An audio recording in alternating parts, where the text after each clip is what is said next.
जय मसिह, नमस्ते सबैजनालाई।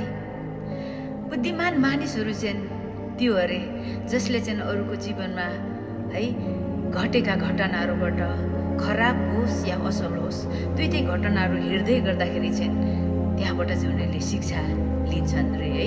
जब हामी यहाँनिर वचन हितोपदेश 24:32ले भन्दछ, मैले अवलोकन गरेका कुराहरूलाई हृदयमा विचार गरे र मैले देखेका कुराहरूबाट एक शिक्षा सिकेँ भनेर चाहिँ हितोपदेश 24:32ले भन्दछ।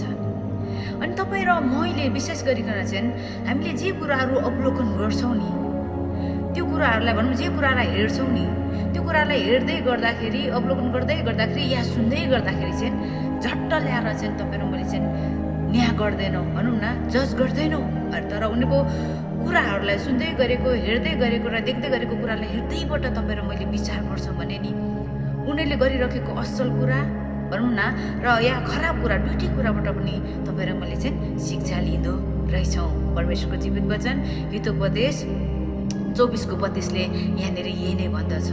अनि तपाईँ र मैले आज अरू कसैको जीवनमा घटिरहेको घटनालाई या असल भएको कुराहरूलाई जब तपाईँ र अवलोकन हामीले गर्छौँ र त्यसलाई हृदयबाट विचार गर्छौँ भने तपाईँ र म जहिले पनि आफ्नो जीवनलाई चाहिँ सही मार्गमा र सही दिशामा चाहिँ लानु सक्दो रहेछौँ भन्ने कुरा चाहिँ यहाँ वचनले चाहिँ तपाईँ र मलाई भन्दछ है। अनि आज तपाईँ र मैले चाहिँ हाम्रो जीवनमा भइरहेको घटी कमजोरीबाट पनि आफैले सिक्दैछौँ भने अरूबाट है भनौँ न, अरूको जीवनमा भएको घटी कमजोरीबाट पनि असली कुराहरू सिक्नुपर्छ।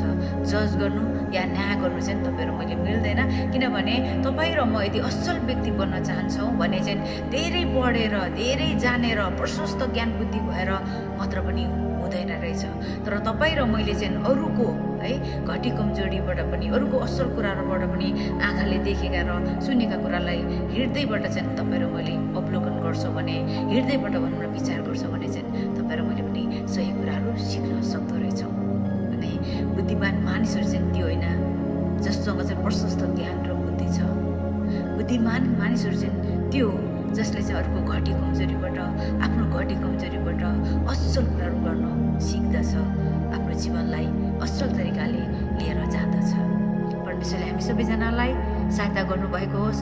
हामीले अवलोकन गरेका कुराहरू, हामीले देखेका कुराहरू, सुनेका कुराहरूबाट सही शिक्षा लिएर अगाडि बढ्नको निम्ति। जय मसिह।